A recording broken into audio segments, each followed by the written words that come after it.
Hey guys, it's me. I haven't made a video in about 6 years, but I guess I'm back.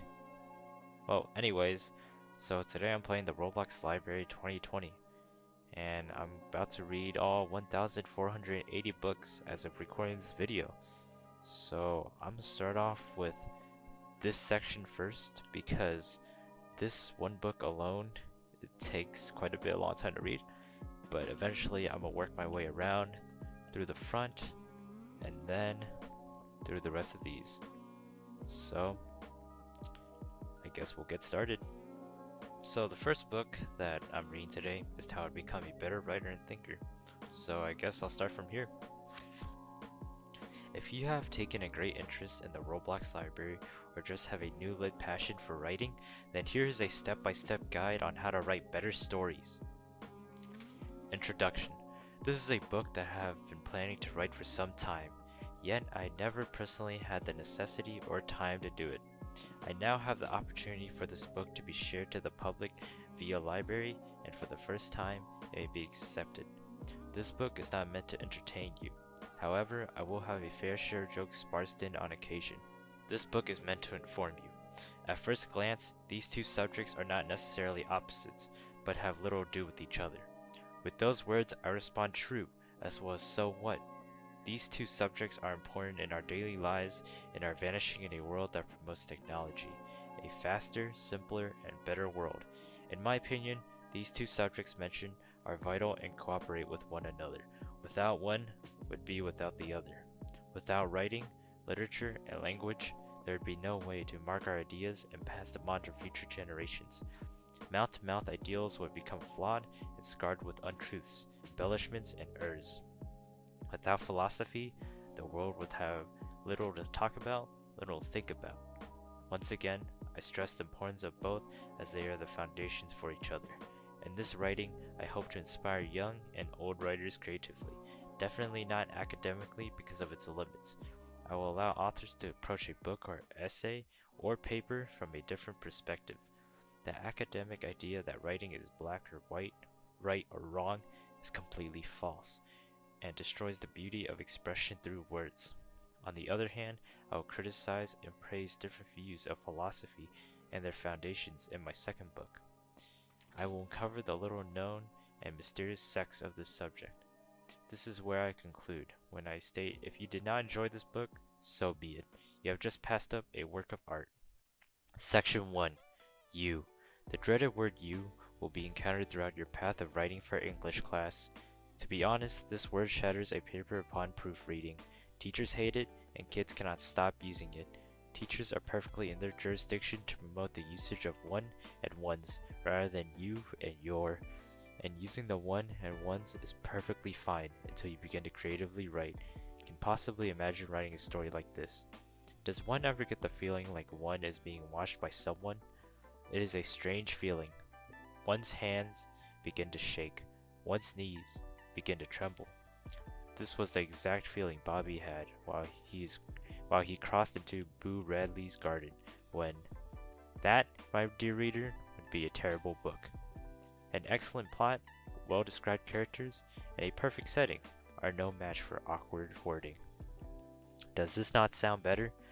Do you ever get the feeling like you're being watched by someone? It is a strange feeling. Your hands begin to shake. Your knees begin to tremble. This was the exact feeling Bobby had while he crossed into Boo Radley's garden when.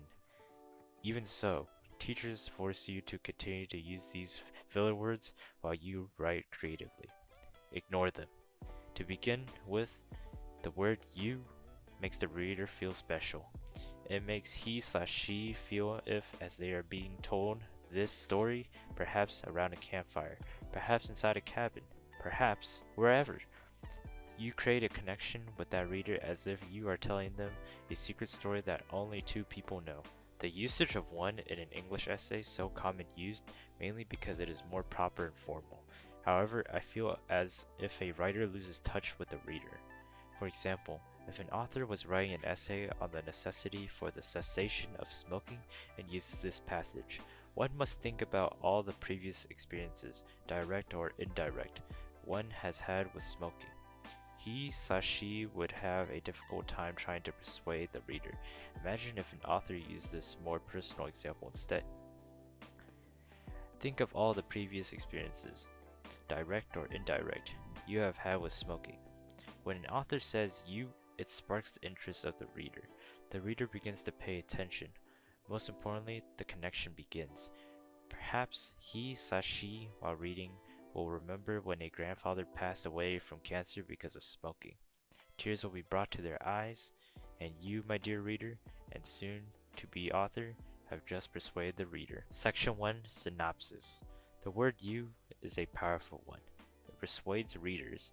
It makes them think of past experiences, and it connects them to the story. Use it in creative writing, but do not use it if for English essays. Section 2, Literary Devices. Literary devices are what most authors' books lack. They are an absolute necessity. But for those who are asking the question, what is a literary device? I will happily explain. Alliteration, hyperbole, onomatopoeia, personification, irony, and simile are just a few of the hundreds of literary devices that you can use. These devices allow you to describe an object, idea, person with more than just adjectives. However, you must use them sparingly. Alliteration. Alliteration is the usage of the same repeating consonant or vowel sound in a phrase. It makes the lines memorable and interesting to read, and intrigues readers that try to pronounce them. Non-alliteration example. Sally bartered exoskeletons of invertebrates by the ocean's edge. If this was a poem, boring, right? Alliteration example. Sally sells seashells by the seashore. You get the picture. Hyperbole. A hyperbole is used to over-exaggerate something. It describes a thing is a special way possessed by adjectives. Hyperboles express how you feel, what emotions that can be pertain to your situation. This creates even more connections with the reader. Non-hyperbole example. The weight of the books was a lot. Hyperbole example. The books were so heavy I felt like I was carrying the world. Onomatopoeia. This literary device is one of the most common, and people use it unintentionally. By using it, adjectives become more descriptive, and readers can almost hear the noise the author is trying to recreate. See? Now you or any other reader can imagine this sound from previous experiences in your head. Also, onomatopoeia makes a good Scrabble word. Non-onomatopoeia example. The sound of train cars on the railway tracks made a repetitive beat. Onomatopoeia. The clack, clack, clacking of the train cars on the railway tracks. Personification. Personification is unique. It's hard to explain because most writers like me do not understand how it works.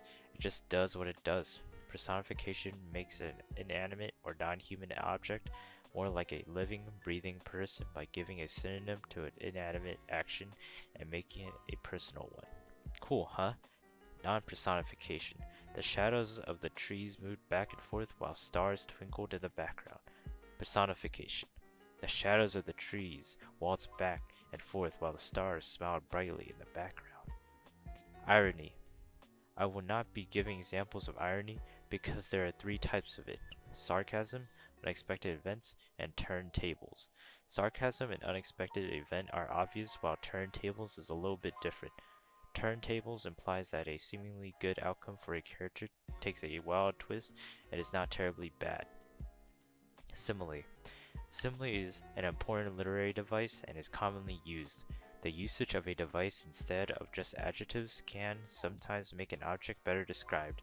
A simile uses the words as, like, or than. By comparing 2 unlike things and using only one adjective, the connection between them is clearly displayed, and that's what makes a simile so special. If you are looking for something to add variety or spice to your story, then literary devices such as those mentioned are perfect. Use them sparingly in your story, and do not use them in English papers or it will become a sea of red ink. These devices are creative in the ideal that they allow the author to express to what extent the object is, without the overuse of adjectives. Some examples. He was as pale as a ghost. The floor was dirtier than a pig's pen. Section 3. Grammar. Grammar. It absolutely sucks, but there is no fear about grammar and creative writing, because you make the rules. Yes. Yes, you make the rules. Obviously, there is a need for the basics of grammar, such as using periods to end sentences, commas to list items, and avoid awkward tense changes. However, there is more to grammar than just that, and the best part is, you are allowed to change it. Let us look at run-on sentences first. If you use them in formal writing, you will be considered a heretic and most likely burned in eternal damnation. When you write your own stories, feel free to use them. Sometimes they make you thought they what? No. What? Anyways, I'm pretty sure that's supposed to say your, but whatever. Back to the book, I guess. Sometimes they make your story better, and here is why. A reader, as I previously mentioned, wants to be connected to you and your story. Make them feel like you're telling he/she this story personally. By making it informal, you are strengthening this bond between the two of you. For example, we will revert back to our original sentence in the first section. Does one ever get the feeling like one is being watched by someone? It is a strange feeling. One's hands begin to shake. One's knees begin to tremble. This was the exact feeling Bobby had when he crossed into Boo Radley's garden when... This is a great passage from a possible book. However, we can make it better by using run-ons. Do you ever get the feeling like you're being watched by someone? And it's a strange feeling. And your hands begin to shake, and your knees begin to tremble. To some, the sentence may seem a little awkward, and it is. However, a reader will begin to adapt to your style of writing, and it eventually becomes normal. I suggest that you use about 3 to 6 of them depending on how long your book is. Secondly, how about incomplete sentences? The exact opposite of what we just talked about. Incomplete sentences. I just used one right there. In creative writing, I mostly use them for emphasis about a point or location or sometimes even a person. Personally, I enjoy when authors use incomplete sentences. However, some readers might not. Use them sparingly. Well, that is all the info I have to give you. I wish the best luck on your creative writing career. If you learn nothing from this book, do not worry. The message I am trying to get across is, create your own writing style. Do not imitate others, do not steal others' work, make your own creation, and keep writing. Alright, that was the very first book of this library, I guess. So, time to move on to the second book, which is titled Example Book. And all there is just text. Great! Moving on to the third book, How to Write Books. Do you have any questions regarding the library or for contributing books? We are here to answer your questions. Introduction. These are the most common questions I receive. I'll continue to update this book if new questions come in. Hopefully this is helpful, and if you need anything, feel free to message me or a librarian. It is my hope that the words of these various leaders and members here in the United Clan of Roblox will help us build the future. How do I contribute a piece of work or a book to the library? Message a librarian or clan drone the following. Subject: book contribution. Helps me sort out my messages easier. Number 2. Title of your book. Number 3. Author. Can be your group name, your account name, etc. Plus, not required. Any author note you want to have. 4. A short description of what your book is about. Your book, you can either copy and paste the text, you can type your book straight on the private message, or you can link me a document, however that is least recommended. How big does my book have to be? The book basically can be any size you want. It doesn't have to be big at all.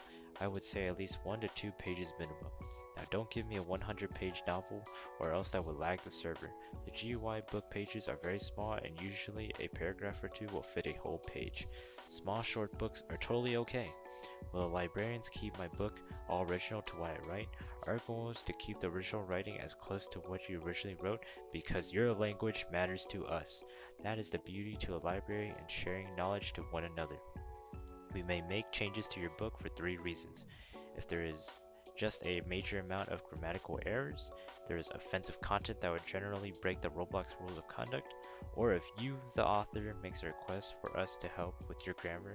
Otherwise, changing in the author's work is a last resort, and we want to keep your work authentic in your voice alone. Can I edit my book once it's in the library? I am afraid not, or not at the moment, because that would be a lot of extra work on my part, and people would continually want revisions. Make sure you feel confident about your work before you send it to us.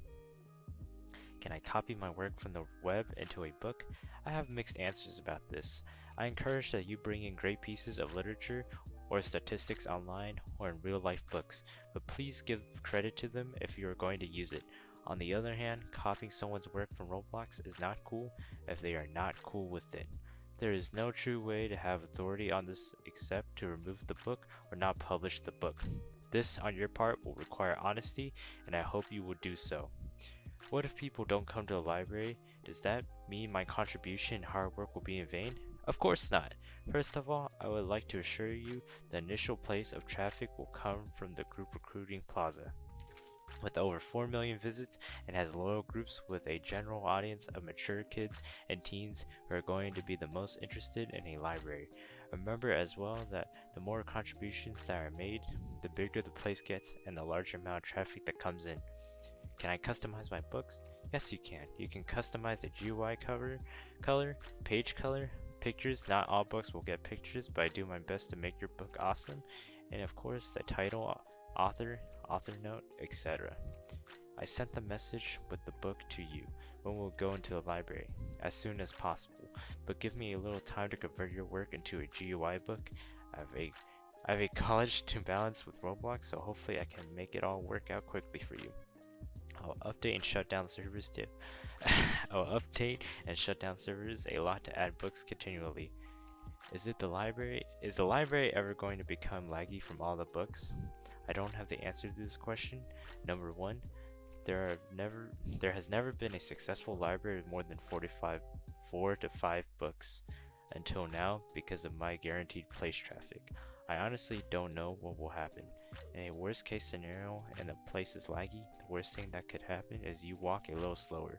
I mean, you read in the place, you aren't battling zombies or racing in a high-speed explosive chase. What types of genres of books are you looking for? I'm looking for every genre. I would love to fill up the shelves genres not written to yet, but I will make new shelves for your genres if you come up with something unique and doesn't fit the library. Roblox and genres in the real world are available, but I prefer Roblox knowledge the most. Does the book have to be in English? Not at all. I am personally considering writing some in Spanish. Please note, Roblox Studio doesn't like strange symbols not from the English alphabet, so I can't put them in books. Alright guys, so that's the first little section of this library. I guess in the next video I'll read this section and so on. So if you really want to see me read every single book in this library, make sure to subscribe and like the video. And yeah, I'll see you in the next one.